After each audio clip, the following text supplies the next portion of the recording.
ग्रामीण अर्थव्यवस्थेचे आधारस्तंभ. महाराष्ट्रामध्ये अलुतेदार आणि बलुतेदार हे दोन गट पारंपरिक व्यवसाय करत असत. हे दोन्ही घटक ग्रामीण जीवनाचा अविच्छेद्य अंश होते आणि त्यांच्या व्यवसायामुळे गावची अर्थव्यवस्था सुरळीत चालत असे. अलुतेदार हे लहान व्यावसायिक होते आणि ते शेतकऱ्यांच्या रोजच्या गरजेच्या वस्तू व सेवा पुरवत असत. त्यांची संख्या 18 होती. खाली काही प्रमुख अलुतेदार आणि त्यांचे व्यवसाय दिले आहेत. तेल काढणे आणि विकणे. ते शेतकऱ्यांच्या बैलांना व स्वतःला तेल पुरवत असत. तांबोळी. पान सुपारी विकणे. पान सुपारी हे भारतीय संस्कृतीत शुभ मानले जाते आणि त्याचा वापर अनेक धार्मिक विधींमध्ये केला जातो. साडी. कापड विणणे. साडी हे कापड विणून गावकऱ्यांच्या गरजा पूर्ण करत असत. शिंपी. कपडे शिवणे. कपडे शिवून ते लोकांना चांगले आणि व्यवस्थित कपडे पुरवत असत. माळी. फुले आणि भाज्या पिकवणे. माळी गावात फुले आणि भाज्या पिकवून लोकांना ताजी उत्पादने देत असत. गोंधळी. धार्मिक गाणी गाणे आणि कथा सांगणे. गोंधळी हे मनोरंजनासोबत धार्मिक शिक्षणही देत असत. डवरी. कळे बनवणे. डवरी हे कळे बनवून लोकांना पाणी साठवण्यासाठी मदत करत असत. भाट. लोकांची स्तुती करणे. भाट हे लोकांची स्तुती करून त्यांना आनंदित करत असत. ठाकर. लाकडी वस्तू बनवणे. ठाकर हे लाकडी वस्तू बनवून शेतकऱ्यांना शेतीसाठी लागणारी उपकरणे पुरवत असत. गोसावी. धार्मिक विधी करणे. गोसावी हे धार्मिक विधी करून गावात शांतता आणि धार्मिक वातावरण निर्माण करत असत. मुल्लाणी. धार्मिक शिक्षण देणे. मुल्लाणी हे मुलांना धार्मिक शिक्षण देऊन त्यांना चांगले नागरिक बनवत असत. वाजंत्री. वाद्य वाजवणे. वाजंत्री हे विविध कार्यक्रमांमध्ये वाद्य वाजवून लोकांना आनंदित करत असत. घडशी. भांडी बनवणे. घडशी हे मातीची भांडी बनवून लोकांना पाणी साठवण्यासाठी आणि अन्न शिजवण्यासाठी मदत करत असत. कलावंत. खेळ दाखवणे. कलावंत हे विविध खेळ दाखवून लोकांचं मनोरंजन करत असत. तराळ. शेतीची कामे करणे. तराळ हे शेतकऱ्यांना शेतीच्या कामात मदत करत असत. कोरव. धान्य साठवणे. कोरव हे शेतकऱ्यांचे धान्य साठवून त्यांना सुरक्षित ठेवण्यास मदत करत असत. होई. पाणी भरणे. होई हे नदीवरून पाणी भरून लोकांना पिण्याच्या पाण्याची सोय करत असत. बलुतेदार. बलुतेदार हे मोठे व्यावसायिक होते आणि ते शेतकऱ्यांच्या महत्त्वाच्या गरजा पूर्ण करत असत. त्यांची संख्या 12 होती. खाली काही प्रमुख बलुतेदार आणि त्यांचे व्यवसाय दिले आहेत. सुतार. लाकडी वस्तू बनवणे.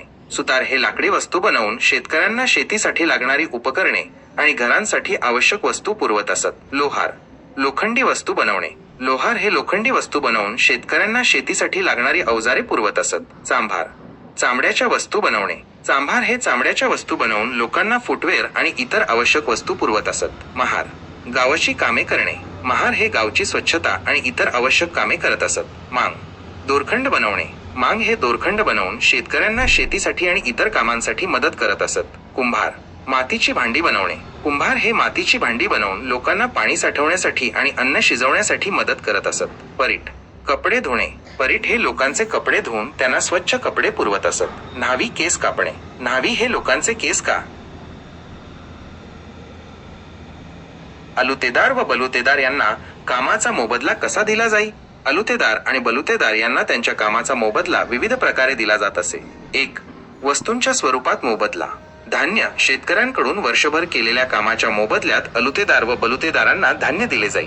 या धान्यामध्ये प्रामुख्याने ज्वारी, बाजरी, गहू, तांदूळ यांचा समावेश असे. नगदी. काही वेळा कामाच्या स्वरूपानुसार त्यांना ठराविक रक्कम म्हणजेच नगदी मोबदला दिला जाई. वस्तू. काही विशिष्ट वस्तू जसे की कापड, तेल, गूळ इत्यादींच्या स्वरूपात देखील मोबदला दिला जात असे. 2. जमिनीच्या स्वरूपात मोबदला. वतन.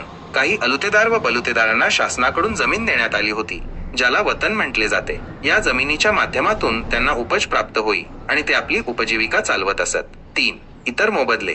सामाजिक समारंभांमध्ये लग्न, धार्मिक विधी इत्यादी सामाजिक समारंभांमध्ये अलुतेदार व बलुतेदारांना विशेष मान दिला जाई आणि त्यांना बक्षीस व भोजन दिले जाई. घरातील कामे. काही वेळा अलुतेदार व बलुतेदार शेतकऱ्यांच्या घरातील काही कामे करत असत ज्याच्या मोबदल्यात त्यांना भोजन व इतर वस्तू दिल्या जात असत. मोबदल्याचे स्वरूप. अलुतेदार व बलुतेदारांना दिला जाणारा मोबदला हा त्यांच्या कामाच्या स्वरूपावर अवलंबून असे. ज्या बलुतेदारांचे काम महत्त्वाचे मानले जाई त्यांना जास्त मोबदला दिला जात असे. मोबदल्याचे प्रमाण हे गावच्या गरजेनुसार आणि उपलब्धतेनुसार बदलत असे. निष्कर्ष. अलुतेदार व बलुतेदार यांना त्यांच्या कामाचा मोबदला विविध प्रकारे दिला जाई. यात धान्य, नगदी वस्तू, जमीन आणि सामाजिक समारंभांमधील बक्षिसांचा समावेश होता. मोबदल्याचे स्वरूप त्यांच्या कामाच्या स्वरूपावर अवलंबून असे.